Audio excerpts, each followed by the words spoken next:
السلام عليكم. لفت انتباهي الفيديو حاجة غريبة جدا يعني. علاقات الرحمة ما بين الحيوانات، يعني سبحان الخالق.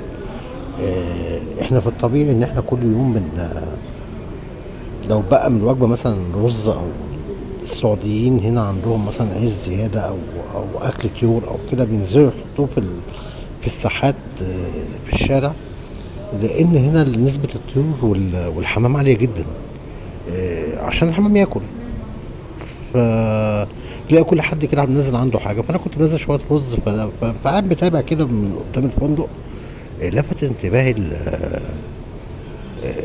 الفار والفاره دول اللي هم ازواج،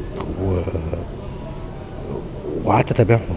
يعني تابعتهم اكتر من ساعه. انا جبت كام مقطع كده من الساعه اللي انا قعدت اتابع فيها الموضوع يعني. حاجه سبحان الله يعني غريبه، زي ما انتم شايفين كده يا جماعه. بيجيبوا اكل ويروحوا يودوه في بيتهم، في المكان اللي هم عاملينه، الجحر اللي عاملينه.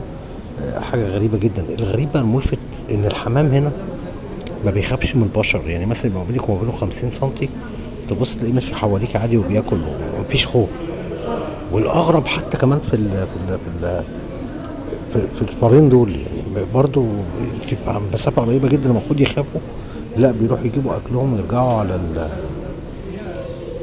الجحر بتاعهم. حاجة غريبة جدا يعني. انا كنت مستغرب وانا بتفرج والله، يعني قاعد ساعة منبهر ومتابعهم. فقلت اقوم اقرب واصور. شوفوا سبحان الله، رحمة ربنا بالمخلوقات كلها، والترابط اللي ما بين الفار وزوجته دول، في انهم يجاهدوا مع بعض ويروحوا يجيبوا اكل ويرجعوا. علاقة غريبة جدا. انا ما كنتش متخيل اشوف حاجة زي كده بصراحة. فقلت يعني قلت اصور واوريها لكم. لفت انتباهي دي يمكن تكون اقوى قصة حب ما بين حيوانات انا شفتها. والله ايه ده؟ يعني حاجة تعاون ومحبة. ولما يلاقي الفار يلاقي الفارة خافت مثلا ان حد معدي، هو اللي بيطلع ياخد يجيب الحاجة ويرجع، والعكس وهكذا يعني. سبحان الله. سبحان الله. ما اعرفش بقى ده في مكة بس ولا في دول تانية. يعني انا اول مرة اشوف الحكاية دي هنا بصراحة. بالنسبة للطيور، لفت انتباهي ان الطيور ما بتخافش من البشر.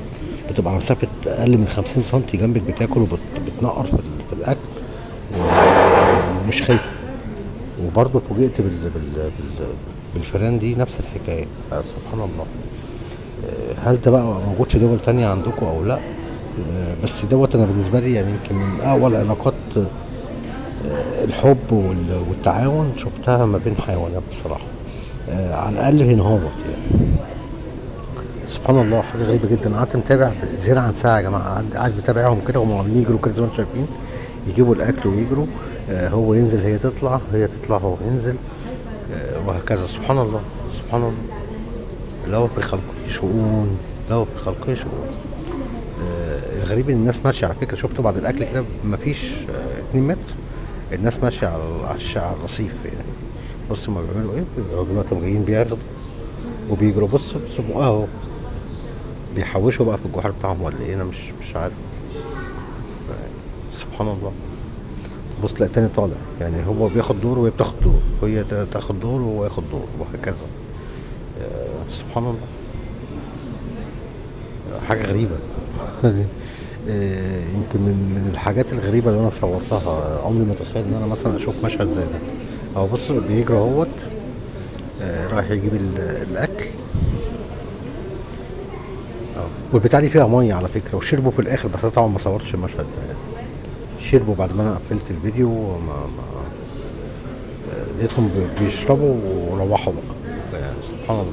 وعلى فكرة اللي بيطلع وبيرجع مش واحد، هما 2، ذكر وانتهى. أسيبكم على خير. السلام عليكم.